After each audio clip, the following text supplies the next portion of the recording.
Již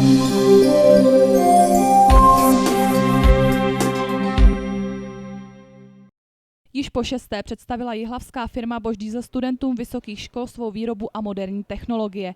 Na akci High-Tech Day přijelo koncem dubna 2013 přibližně 120 studentů českých technických vysokých škol. Kromě prohlídky výrobních prostor jednoho z nejmodernějších závodů skupiny Bosch dostali studenti možnost poznat práci odborných oddělení firmy. Strojařina mě většinou zajímá, hodně mě zajímá a v práci v Boschi určitě bych to bral, tak hodně věcí se mi tady líbí. Přínosem pro studenty byl také přímý kontakt s jednotlivými odborníky a vedoucími pracovníky firmy.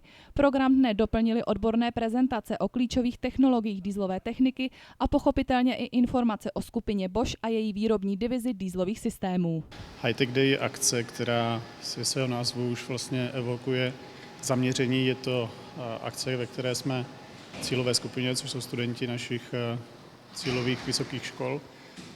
Představujeme mi vlastně to nejdůležitější a to nejnovější z moderní techniky, která se v oblasti strojírenství dá vidět. Záměrem akce je představit mladým studentům techniku, speciálně dieselové technologie, závod v Jihlavě, jakož i excelentní podnikovou kulturu firmy Bosch. Potřebujeme v našich řadách schopné, talentované, vzdělané lidi, kteří v oblasti strojírenství nám můžou samozřejmě pomoci rozvíjet dál to, co společnost rozvíjela až doteď. Pro firmu Bosch je spolupráce s vysokými školami důležitým bodem do budoucna. Vedle pořádání High-Tech Day spolupracuje závod s vysokými školami, například v oblasti odborných praxí a závěrečných vysokoškolských prací. Hodně mě to zajímá, líbí se mi vůbec celý ten proces, jak to tu probíhá a určitě to stojí za zvážení potom jako další z pracovních nabídek. A i takto ta firemní kultura se mi zamlouvá, už jsem měl nějaké zkušenosti z dřívějška.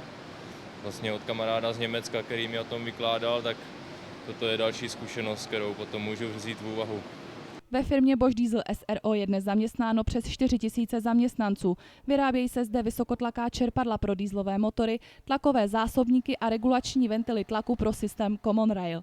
V listopadu 2011 získala firma prestižní ocenění Národní cenu kvality České republiky Excelentní firma.